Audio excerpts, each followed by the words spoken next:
প্রিহান কিচেনে সবাইকে স্বাগতম।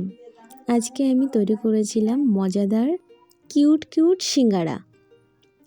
এখানে আমি 1 কাপ পরিমাণ ময়দা নিয়েছি, এর মধ্যে কালো জিরে আর সয়াবিনের যে রান্নার তেল ওটা দিয়ে দিয়েছি 1 চামচের মতো।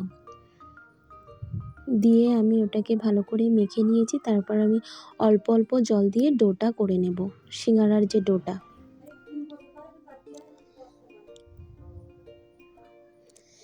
এটা আমি খুব বেশি নরম করব না, একটু শক্ত শক্ত থাকবে এভাবে।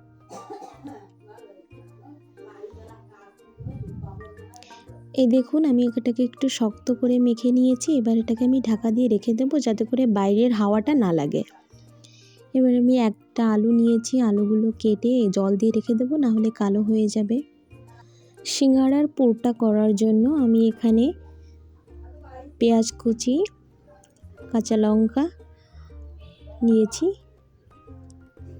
পরিমাণ মতো লবণ, হলুদ দিয়ে আলুগুলো দিয়ে আমি এটাকে কষিয়ে নেব। এর মধ্যে আমি 1 চামচের মতো জিরে ধনে গুঁড়ো করা ছিল ওটা দিয়ে দেব। তারপরে আমি জল দিয়ে নেব। জল দিয়ে এটাকে আমি ঢেকে রাখবো।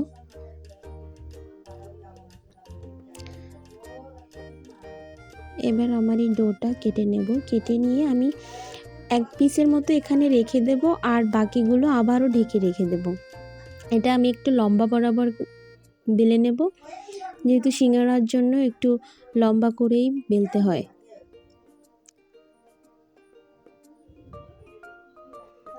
এটা থেকে আমি 2টা সিঙ্গারা তৈরি করব। এখানে আমি একটু জল নিয়ে নেব। আমিও অত ভালো পারি না, একটা ভিডিও দেখে আমিও করেছি, যার কারণে আমারগুলো অতটা দেখতে সুন্দর হবে না। তো আমি এই বরাবর একটা ভাঁজ দিয়ে নেব। এই ফার্স্ট টাইম আমি করছি, আশা করি এর পরের বার ভালোই করব। 1 চামচের মতো আমি পুরটা দিয়ে দেব, দিয়ে আমি এখানে এটার সঙ্গে জয়েন্ট করে দেব।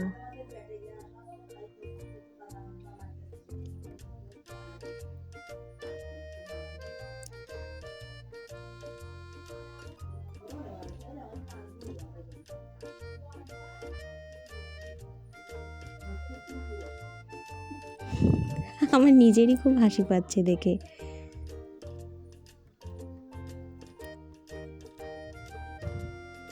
এবার আমি এগুলোকে ভেজে নিব। তেল দিয়ে দিয়েছি, দেখুন আমার প্রায় হয়ে। এবার আমি এপিট ওপিট করে একটু লাল লাল করে ভেজে নিব।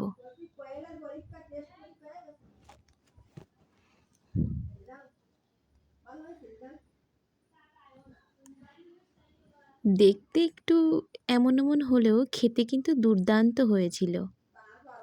আলুর যে পুরটা ওটা অনেক টেস্ট হয়েছিল। দেখুন আমার কিউট সিঙ্গারাগুলো রেডি হয়ে গেছে। করতে অনেক সময় লাগলেও